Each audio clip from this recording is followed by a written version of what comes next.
would you like to start with helping us discover our voice and how we can ask ourselves some questions to try and start creating it or finding it? That is a very good question, because most of my clients, Tegan, tells me, and they would say, Mariette, I feel as if I've not been heard. Mm-hmm. And I think so. That's probably one of the issues that your viewers will definitely identify with. Mm-hmm. Every one of us has got that hidden speaker inside. Everything you need is in here. And all that I need to do is to help you to release it, to discover it. Yeah. There is even something wonderful inside of you that you probably don't realize, and that is your built-in mic. As you know, your voice is formed in your throat, here, in the voice box. And most people speak from their throats, but they don't know how to place their voices, bring it forward. Could I give you a little exercise just to prove my point? If you Absolutely. would say, if you just put your fingers lightly on your throat, just below the jawbone, and say, all right, and move it to your lips now, and also say, If I listened to you, I think you heard, or you felt, sorry, I think you felt most of the vibration here. Yeah, I didn't feel much here. Okay, I heard that immediately. That means, Tegan, that you're not accessing or accessing your resonance cavities. Oh. All these beautiful resonance cavities, nasal and in your mouth. Your mouth is a cave, and your voice needs to be placed in your mouth. That will enable you to amplify your voice. And from then on, if you can achieve that, you will speak and people will be able to hear you, because your voice will be rich and strong. Did you know that? I do know training my voice to come from like my mouth. Like, how do I start doing that? Oh, it is a little bit technical and it is not an easy process, but I will give your viewers a few good tips. Thank you. The very first thing is cup your hand in front of your mouth. Okay. And we are going to say ma, but the R builds up. If these were your lips, it builds up behind your lips and pushes through. So I want you to focus on getting that sound forward. Okay. Shall we give it a try? Let's do it. We are going to say, we cup the hands here, sorry. Yeah. We cup the hands. And we're going to throw that R into our hands. Okay. Okay, here we go. Ma. Good, you do it. Let me hear you. When you do the keep your lips lightly touching so that you can feel the vibration between the lips. Okay. Okay, try it again. Okay. I know. Let's try it. Great. Great. You did. That is the good thing. That's exactly what I want. Just try it once more. Yes. Brilliant. That's step number 1. And then we are going to use a little rhyme. It goes like this. T, t, t, t, t, t. And you will feel where the tip of your tongue taps lightly just behind your upper teeth. Try that. Tip, tip, tip, tip, tip, tip. Okay, again. Tip, tip, tip, tip, tip. Lovely. Did you feel your tongue? Yeah, I felt them between both teeth as well, like it was moving. Now that is exactly where your voice should be, Ah, right in front. And the phrase that you need to learn is taste the words on the tip of my tongue. fantastic. Okay. Can you say that? Taste the words on the tip of my tongue. And make sure that you place emphasis on t and d. Taste the words on the tip of my tongue. Taste the words on the tip of my tongue. Lovely. Thank You you. got it. I know that's not the full technique, but at least that's something for you to start practicing. Absolutely. Thank you so much. I appreciate that a lot. And I just couldn't believe how different my first ma to my second one felt around my mouth. Like I could really feel it on my lips. When you were aware of what you Uh-huh. needed to achieve, you're so right. I have been doing this since a kid. Hey girlies, just a quick one. I am building an exceptional community and I want you to be a part of it. Comment a love heart down below and I'll get you started. Continue enjoying this amazing interview. I've had training from a very early age. I think I was 5 years old when my parents sent me to speech and drama the first time. So I'm now speaking like that all the time. Mm-hmm. But maybe let me just demonstrate, Tegan. I have to concentrate. This is how I speak when I speak from my throat. This is how it sounds. And this is how I speak when I speak from my mouth. Nice. Yeah, there's a completely different, like your voice sounds so much lower in your throat than when you're speaking in your mouth. You're So, right. And it's flatter because the voice has not been enriched or enhanced. that's exceptional. You could really see a difference. That's amazing. Fantastic. What was you doing as a child to go to drama school? Was you doing like acting and dancing, singing? Yes, everything. Oh, amazing. I love it. Did you have any like favorite shows that you did? Was always involved in some way or another in amateur acting or did a few tiny roles in television soapies here and there. Not something that you'll know of, but I did become a radio announcer, which was probably one of my favorite jobs of all time. Oh, and I read children's stories. I love Oh, that. I bet that sounded amazing. I love that. That's exceptional. So how do Thank you you. help women? Well, sorry, not just women. You work with male and females, don't you? Yes. Yeah. How do you help them get on stage and like share their voice, share their confidence? And also I can assume that, I think was it 75% of people are afraid of public speaking. Exactly. We call that glossophobia. If you think Uh-huh. of phobia, a fear, and glosso means tongue. So Okay. it's the fear of using your tongue. And you're right, 75% of all humans fear public speaking.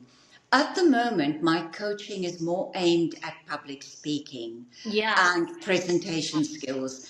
And my target market is more the corporate leaders in the world. You know, so many people are CEOs or MDs, and yet they talk a lot in front of people, but they don't always know the finer techniques, the little secrets of the trade of how to engage with your audience and how to grab their attention from the start. That's one thing, but even more important, how to retain. their attention. Amazing. Is there any like usual common denominators in their like Oh, body language or in their voice or?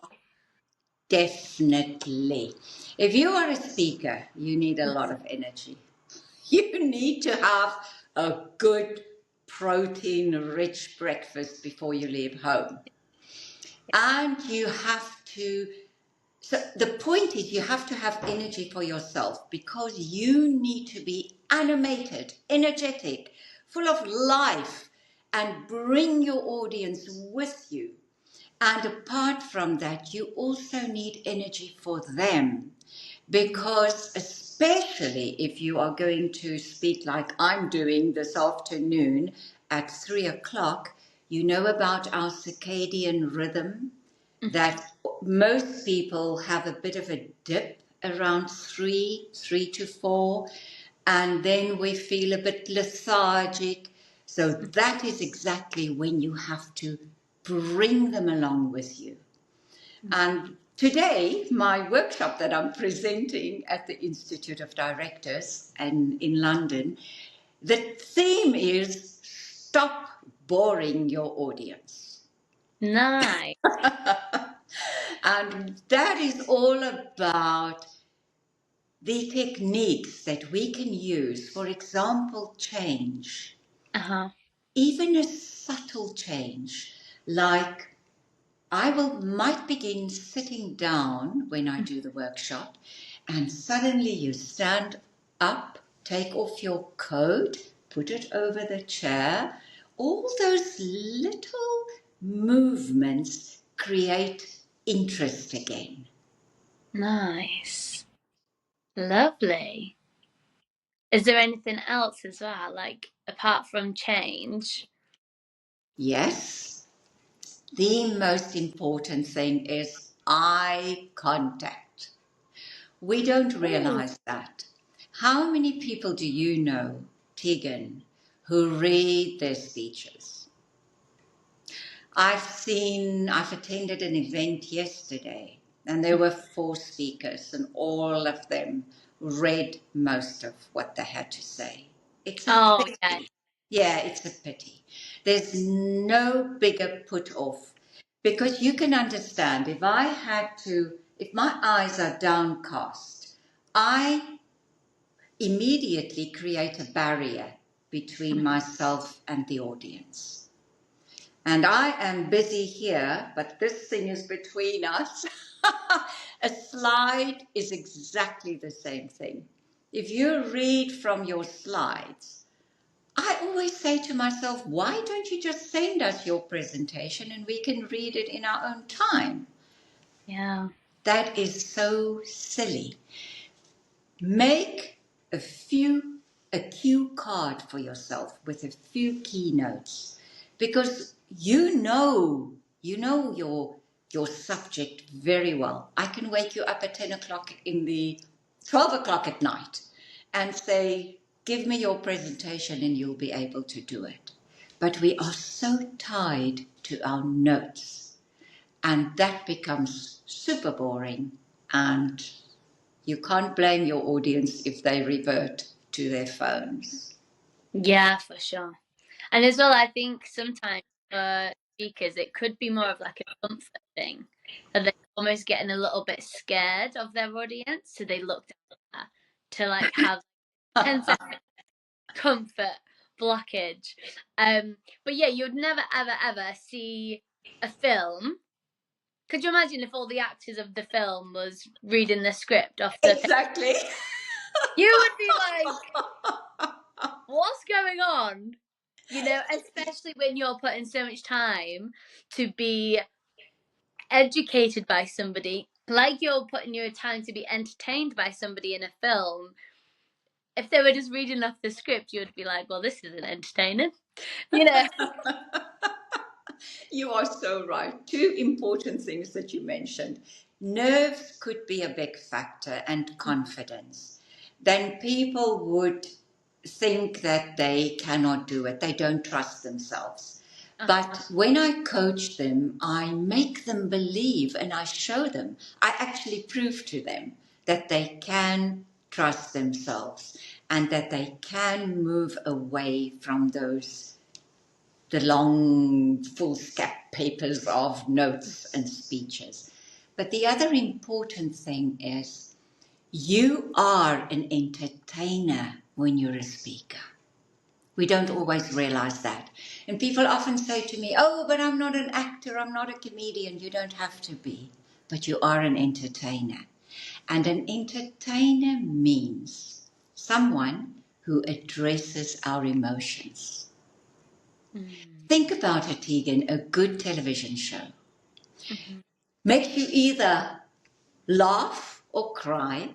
It scares you, it frustrates you, it shocks you. Now, when you present a budget speech, it's quite difficult you might shock your viewers, but it's going to be difficult to create humor. I'm not saying that. But you still have to have that energy, that animated speech. You are always there to also entertain them. You give through information, but the entertainment factor is what is going to keep their interest going. Yeah. And that links so beautifully to not bore your audience. Yes, definitely. I could chat to you all day. We'll have to meet up one day for coffee. Amazing. So what if somebody wants to, maybe they don't want to be a public speaker, but they do want to have more confidence at work, speaking up when they are presenting something. Do you have any guidance on trusting yourself in those situations, or at least managing your anxiousness when you're trying to present to your team? Now, public speaking is like learning to ride a bicycle. It's practice. Yeah. In the beginning, you are going to be, I'm sure, you're going to maybe even fall off. But the moment you find your balance, you are going to go downhill at the speed of lightning and you're going to love it. It does become a habit. It's a skill like any other skill. And once you've learned how to do it and you start doing it and getting used to it, you are going to begin to feel extremely comfortable. But in the beginning, it is difficult. Now, here is a good tip. If you are in a meeting, it is important to try and say something. Yes. It's very important. You have to make yourself heard. So think carefully about a good question. You have to only ask one good question. That will be enough. Think carefully, or maybe even prepare it beforehand. And when you're in the meeting and you know the people's names, it's a very good idea to say, for example, Peter, I agree with what you've just said, but I'd like to add, or have you thought of this? Bring it in. But by mentioning his name at the beginning, you don't only grab his attention, but the other people as well. Nice. Yes, use a name. It's very, very important. If you don't have a name, you could say, I agree with the previous speaker, but I would like to point out, da, da, da, da. Love that. That's exceptional. Yeah. I totally see how that would be so much more powerful and engaging rather than just sharing your opinion or your question, actually starting with that really nice flow of sometimes that human. I think it's a level of respect as well. Very true. Yes. Yes, it is. Yes. In terms of when somebody's backstage and they're about to go stage and do I know, I've been there. FaceTime like, Mariette, please help me. I don't know what to do. What do you mean? I've started off like that as well. And trust me, I still have nerves. Which is a good thing. You need nerves. You need nerves. You need that adrenaline. But what I teach clients is I say, that adrenaline is not your enemy. It's your friend. Because without it, without the butterflies and the sweaty palms and that bit of that feeling, you are not going to perform at your best. Now, here's my advice. Say to your body, thank you, body. Thank you for this adrenaline. Come on, let's do it. In that way, you embrace that feeling and you start using it to your advantage and not as something that's going to break you. You have to use it to make you. My word, where did I get that? Phenomenal. It just came up.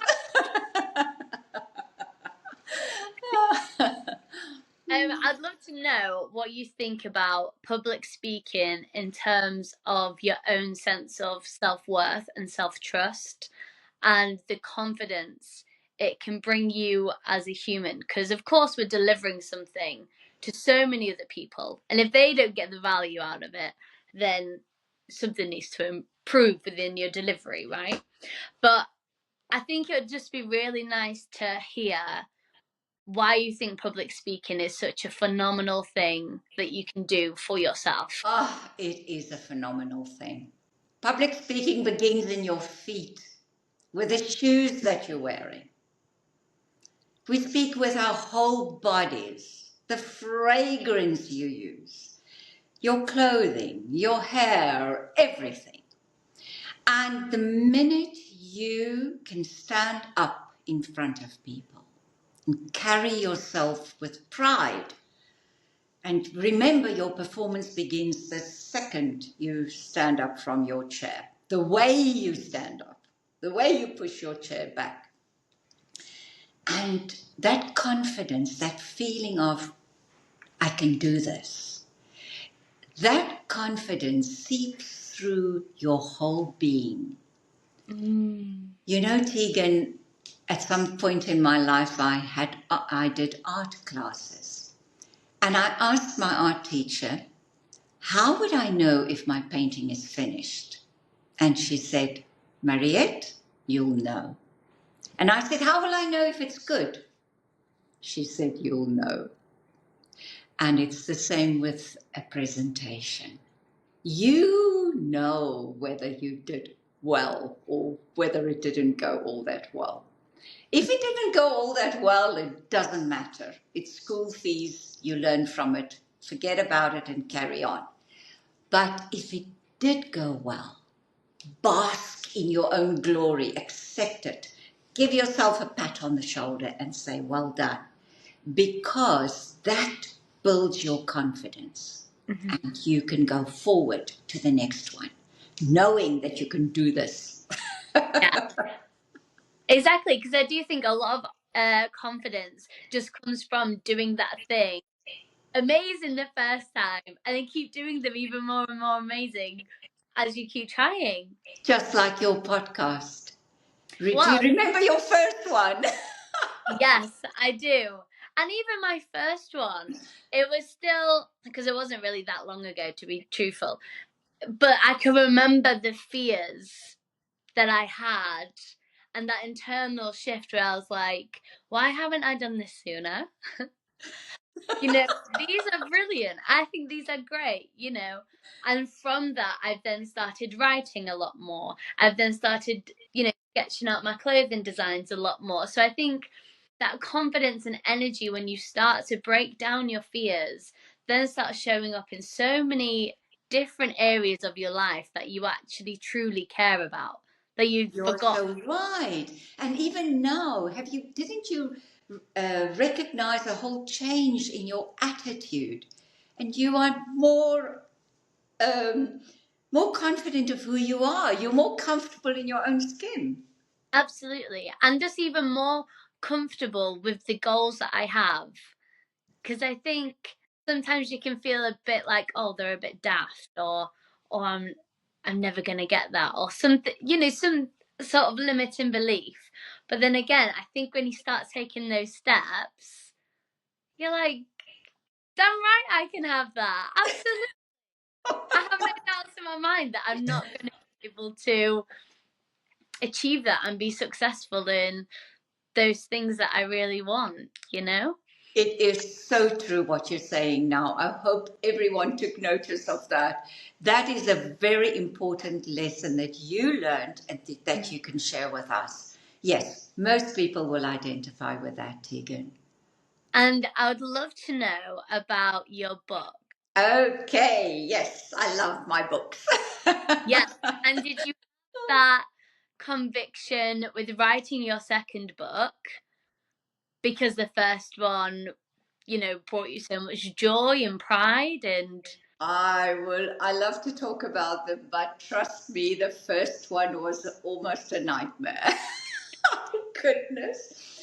I was too precious about the first one. mm-hmm. I rewrote and rewrote and rewrote to death until my business mentor at the time, Stephen, said to me, Mariette, if you don't submit this manuscript now, I'm going to submit it because No.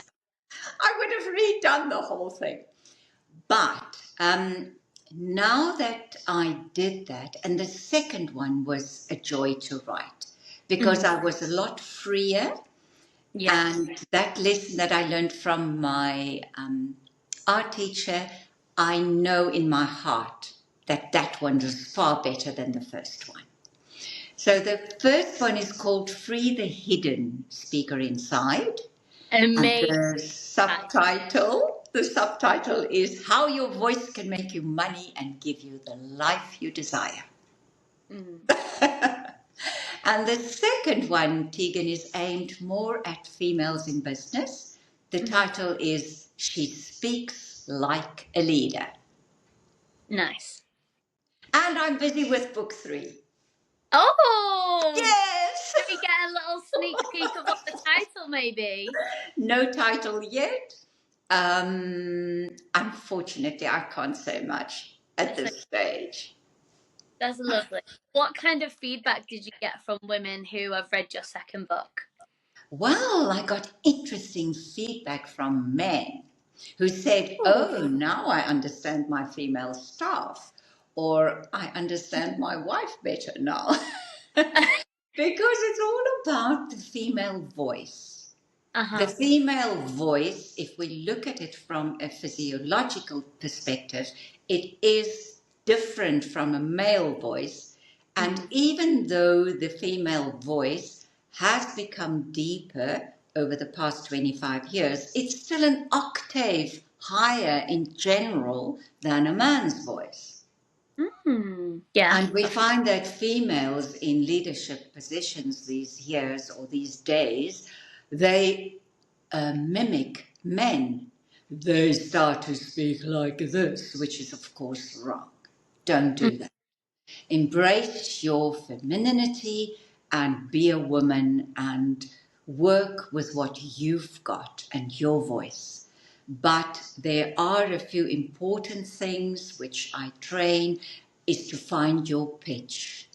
You need to know where your voice needs to be pitched. That is very important, and I work a lot then on resonance and enriching the voice. Whatever you do when you're a woman, if I may leave your viewers with this tip, don't speak louder. Because the minute you speak louder, your voice goes up a few pitches higher, and that becomes a very irritating sound. If you speak loud, we don't want that.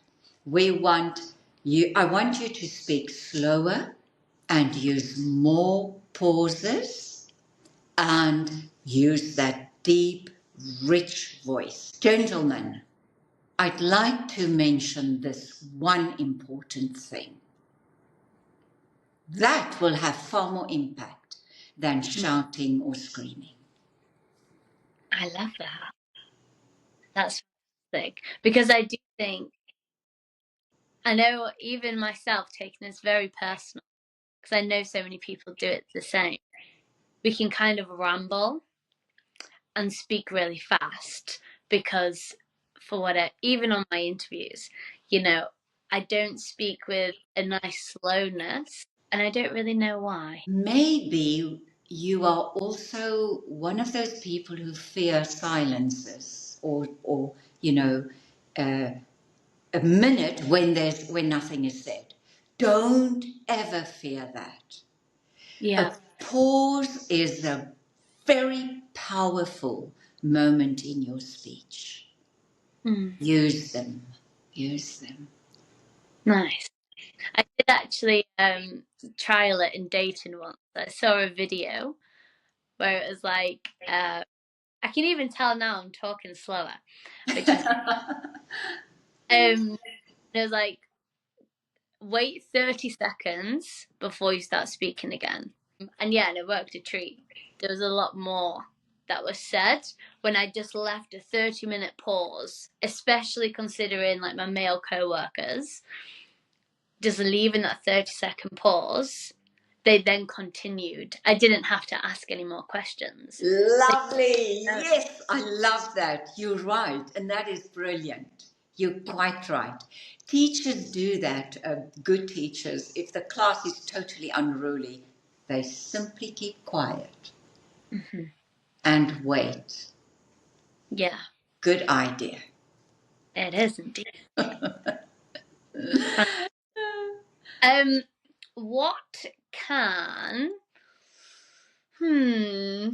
Are you trying to trick me now with a question here, Tegan? a little bit. Okay, I'm ready for you. Okay, I'm going for a little bit of a deep dive. I personally think, and I think there's lots of studies out there, that some people are very scared to share their voice because it has been suppressed in some sort of realm, devalued or invalidated, stuff like that. Like they're holding some sort of emotional blockage to their voice and their opinions. And so I think it would be really nice to know, how do you think, as the public speaking professional you are, how can we help other people share their voice in a very energizing, supported, beautiful way? So not with necessarily public speaking, but just on a day-to-day basis with our friends, with people that we're seeing. How can we really encourage them with their voice and their opinions? Because I think that would be like so empowering to so many people. Like, what a beautiful gift to give to someone. Very good question. I must compliment you. Thank you. Like on a first date. Uh-huh. What do you say and how do you say it? And Tegan, a lot of my clients, when I coach one-on-one, after a while they confide in me. I had someone saying, Mariette, when I was a child, I would play silently outside and I would sing to myself softly. And then I would hear an adult shouting at me, oh, for goodness sake, shut up. And then somebody else said that he wore braces on his teeth and a bully at school punched him on his braces. And that made him withdraw into his shell completely, and he decided the less he speaks, the less problems there would be. We don't realize how emotionally we are connected to our voices. Our voices really give away how we feel. For example, if you hear your mother saying, hello, darling, you know exactly how she feels. Not so. My kids can immediately. I can say, oh, everything is fine. What's wrong, Mum? Yeah. They do that. But we carry those old hurts inside of us. And sometimes my coaching sessions become more of a counseling session, but it is so important. We have to, the client himself or herself also needs to establish what is it that's holding me back. Mm. And once we've worked through that, it is as if a new light goes up and they suddenly discover that their true self, if I may put it that way. Yeah. It's very important. Therefore, somebody once said to me when I was at a networking event, and I said, I'm a public speaking coach. He said to me, oh, I never do public speaking. I said, do you go out in public and do you speak? Because what you're doing now is public speaking. Yeah. we all speak in public. And it is exactly there amongst your friends or amongst when you socialize or especially at a networking event where it is important to speak up and to make yourself heard. Therefore, I also include small talk, how to make small talk in my course, because a lot of people, especially those who feel a bit more introverted, don't really know how to begin or, where to start. And I say in networking, never try and not to begin your sentences with I, me, or my. Try and divert the attention to you. I would, for example, say, is it your first time at our networking group? Bring the other person in. Yeah. Yes. Instead of I am doing this and this is who I am. Forget about that. Think more of the other person. Yeah. Beautiful. And that's even in so much marketing and stuff as well. And even like your job, like your career CVs, or when you're wanting a promotion, not to be like, I can do this, and this, but you can receive. Yes, exactly. That is exactly what you should do. Put yourself in the shoes of the other person. Nice. With some of your clients, do you think their personal relationships have drastically improved since their public speaking has improved? Oh, yes. Oh, yes. I've heard people saying, Mariette, you've changed my life. And it is true. It is true. A person who would come to me, he said in 5 weeks' time, he has to be part of a panel at an important meeting. And he said, I've already lined up a colleague, I'm not going to do it. I said, absolutely fine, but let's start the training in any case. He ended up being the panel member who received the most questions. And he was fantastic. He had the audience laughing away and he was just amazing. And that's the person who said he will never do it. Yeah. It's, Tegan, it's almost as if the person breaks through a brick wall once they discover what they can do. We work and it's as if they don't really find themselves, but the minute they do, it is amazing. And I can immediately see it happening. And that is my biggest reward. That is why I'm doing this work that I'm doing, is to see how a person just suddenly blossoms. I love that. And how can somebody come and work with you and blossom with you? Oh, yes, thank you for that. My company is called My Voice UK, and that's also the title of my website. But anyone who's interested could just Google, or I'm on LinkedIn. I'm most active on LinkedIn. Mariette Richardson.